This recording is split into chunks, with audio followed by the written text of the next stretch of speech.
తనకు ప్రజల ఆస్తులు దోచుకోవాలనే ఆశ ఆలోచన అవసరం లేదన్నారు వినుకొండ మాజీ ఎమ్మెల్యే బొల్లా బ్రహ్మనాయుడు. రంగారెడ్డి జిల్లా కోర్టు బెయిల్ మంజూరు చేసిన తర్వాత వినుకొండకు వెళ్లిన ఆయనకు వైఎస్ఆర్సీపీ శ్రేణులు ఘన స్వాగతం పలికాయి. ఇక ఈ సందర్భంగా జరిగిన సభలో బొల్లా బ్రహ్మనాయుడు మాట్లాడారు. తాను ఏపీలోనే కాకుండా తెలంగాణలోనూ ఆస్తులు సంపాదించుకున్నానని సీఎం చంద్రబాబు అన్నాడని ఆయన ఖండించారు. ఇక అక్రమంగా అన్యాయంగా సంపాదించిన ఆస్తులు డబ్బులు దాచుకోవడానికి తాను లండన్ సింగపూర్కు వెళ్లనంటూ చంద్రబాబును పరోక్షంగా దుయ్యబట్టారు. విదేశాలకు వెళ్లటానికి తనకు పాస్పోర్ట్ కూడా లేదన్నారు బొల్లా బ్రహ్మనాయుడు.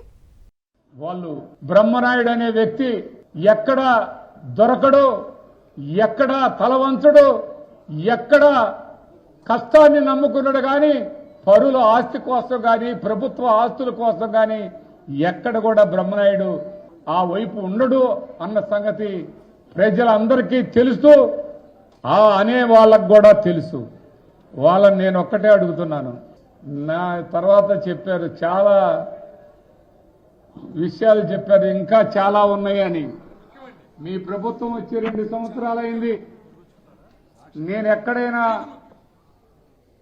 ఎవరు సొమ్మైనా అక్రమంగా అన్యాయంగా తీసుకుంటే మీరు తీసేసుకోండి అని నేను చెప్పడం జరిగింది. మరి అది కాకుండా మాటలతోటి పూర్తి స్థాయిలో ఒక భూ కబ్జాదారుడు 1000 కోట్లు తీసుకున్నాడని, ఇక్కడ చాలక తెలంగాణ కూడా పోయాడని చెప్పినటువంటి ముఖ్యమంత్రి గారు చంద్రబాబు నాయుడు గారు మాట్లాడితే ఎలా ఉందండి? ఎవరు సొమ్ము తీసుకున్నారు? జైలు పక్షిగా అన్నారు. ఎవరు జైలుకు పోలేదు.